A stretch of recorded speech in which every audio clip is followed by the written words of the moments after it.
আসসালামু আলাইকুম। দেশ এবং প্রবাসে যে যেখান থেকে দেখতেছেন সকলকে আমার সালাম। আসলে গতকাল অনাকাঙ্ক্ষিত একটি ঘটনার কারণে এই যে দেখতে পাচ্ছেন এই ফ্যামিলির তিনটি ঘর ছিল, তিনটি ঘর সমস্ত পুরে ছাই হয়ে গেছে। আমরা টিনের অবস্থাটা একটু দেখাচ্ছি। এই দেখতে পারলেন এইরকম টিনগুলো সম্পূর্ণ শেষ হয়ে গেছে এবং কি বাড়িতে এখন পুরা শোকের ছায়া বসে গেছে। পুরো ফ্যামিলিতে একটা যা কিছু ছিল সব কিছুই নিঃস্ব হয়ে গেছে। ওই যে মমিন এবং মমিনের যে ওয়াইফ, এটা আমরা দেখতে পারলাম যে তিনটা বাড়ি এরকম, তিনটে ঘর একই বাড়িতে যা কিছু ছিল এবং পাশের আলম ভাইয়ের একটি ঘর সহ সব কিছু পুরে ছাই হয়ে গেছে। এলাকাবাসী সকলে তাদের দেখতে আসছেন এবং কি খুবই একটি মর্মাহত এবং দুঃখজনক ব্যাপার। তো আসলে গতকাল কি কি তোমার ক্ষতি হয়েছে? এই আগুনটা যে ধরলো কিভাবে?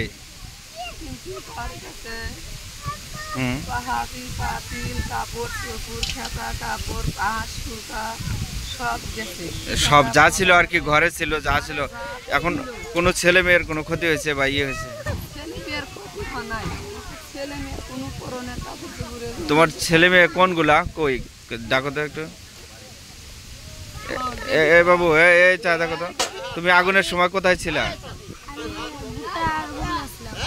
ছিল না, বাসায় ছিল না। ও, তোমাদের যে বাসাটা পুড়ে গেছে, আসলে তুমি কি বলবা একটু 10 জনের কাছে? তুমি এই যে বাড়িটা পুড়ে গেছে, এখন তুমি কি বলতে চাও? তোমাদের এই যে তোমার আব্বুর যে বাড়িটা, তিনটা ঘর, কয়টা ঘর পুড়ছে? আর কি কি পুড়ছে?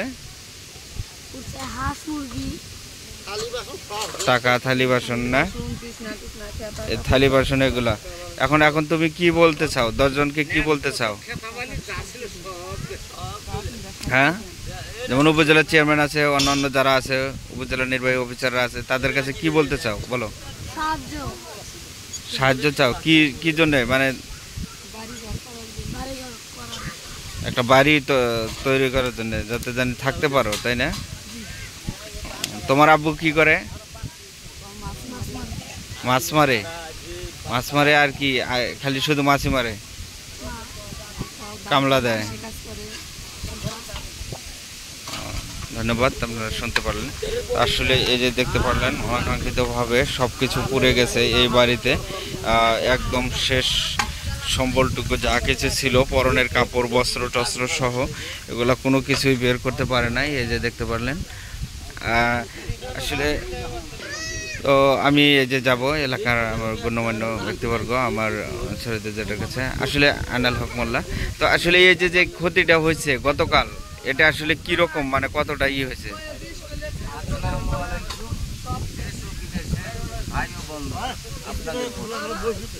এই যে গতকাল বিকাল, একটু দেখাও তো। বিকাল শেষ বেলায় যে ইফতারের আগে যে ঘটনাটা ঘটছে, এটা বলার শেষ নাই। মানে কি বলবো আর, এরা ফ্যামিলিগত তিনটা ছেলে মেয়ে সহকারে সে হাতে কামাই করে, মাছ ধরে নদীতে জেলে, যখন তারপরে সুযোগ সুবিধা পায় পরে মজুরও খাটে, খাইতে চাংলা ছেলে যা করছিল মোটামুটি চলার ব্যবস্থা করছে। সমস্ত জিনিস দেখা যাইতেছে। এই যে মানে বলার নাই, এই যে ধান সিদ্ধ করে হাড়স পাতি, এই যে অবস্থা পুড়িয়া, এই অবস্থা আপনারা দেশ বাহিরে যারা আছেন, এই যে তাদের খাতা বানিয়ে দিলেন, দেখেন এই যে অবস্থাগুলা। এরা যে ঈদের মধ্যে পড়বে ছেলে মেয়েরা, সে কোনো ব্যবস্থাও নাই। এই যে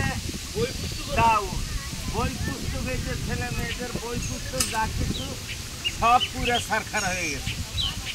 এরাদের আপনারা বাহিরে দেশ বিদেশে যারা আছেন, এই গরিব সহানুভূতির জন্য যদি কারো দয়া হয়, একটু সাহায্যের হাত বাড়াই দেন। আমরা এলাকার থেকে চেষ্টা করব যাতে দেখি তাদের একটু থাকার বিধি ব্যবস্থা করে দিতে পারি কিনা। এলাকার অ্যালার্ট পার্সেন্ট লোকজন আমরা এখানে আছি গতকাল থেকে। এই বলেই আপনাদেরকে ধন্যবাদ দেব। ধন্যবাদ। আসসালামু আলাইকুম। যারা হয়তো শুনছেন এবং দেখছেন দেশ থেকে এবং প্রবাস থেকে, সকলের প্রতি উদ্দেশ্যে আমি বলতে চাই যে মমিন নামে এই যে বাড়িটা, এই যে এখানে ভিটা, এই ভিটার থেকে আগুনের সৃষ্টি হয়। সৃষ্টি হলে এই ভিটায় প্রচণ্ড পরিমাণে বাতাসের গতিবেগ থাকায় মানুষ অনেক উপস্থিত থাকার পরেও এই বাড়িটি সে রক্ষা করতে পারেনি। এই পরিবারের লোকজন বাড়িতে ছিল না। তো দীর্ঘদিন পরিশ্রমের ফলে যেটুকু সঞ্চয় করেছিল সব কিছু পুড়ে ছারখার হয়ে গেছে। কোনো কিছুই আমরা এলাকাবাসী যারা আছি, যারা হয়তো আগুন নিবানের উদ্দেশ্যে আসছিলাম, আমরা কোনো কিছুই এই পরিবারের জন্য রক্ষা করতে পারিনি। আমরা নীরবে দাঁড়িয়ে দেখেছি শুধু, কিন্তু এই পরিবারের জন্য আমরা কিছু করতে পারিনি। তো যা কিছু ছিল এমনি নিম্ন আয়ের মানুষ অনেক পরিশ্রমের ফলে দিনমজুর এবং সিজুরালি মাছ ধরে জীবিকা নির্বাহ করে। তো পরনের যে কাপড়টা ছিল শুধু সেটাই আছে, আর তাছাড়া তাদের সম্বল বলে কিছু নেই। কিছু হয়তো হ্যান্ডক্যাশ টাকা ছিল, সেটাও পুড়ে গেছে। আর এগুলো পুড়ে গেছে। এই পরিবারটি বর্তমানে মাথা গোজার মতো একটু ঘর বা আবাসস্থল বলতে কিছু নেই। তো এই পরিবারটি রাত্রে যে আশ্রয় নেবে এবং থাকবে, সেই থাকার মতো ব্যবস্থা নেই।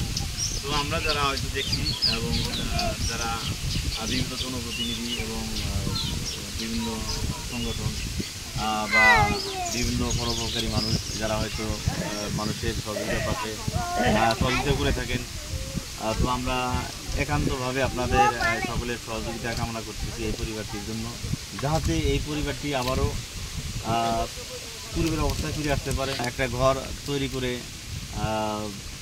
পরিবার পরিজনে থাকতে পারে। এই উদ্যত আহ্বান রেখে এবং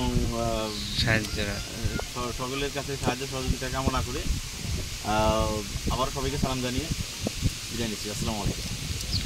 ধন্যবাদ। শুনতে পারলেন আসলে যে অসহায় ফ্যামিলিটি এতটা হয়েছে। আসলে সবাই আপনারা যারা আছেন সাহায্য সহযোগিতার হাত বাড়িয়ে দিবেন, এটাই আমার উদাত্ত আহ্বান। ধন্যবাদ সকলকে।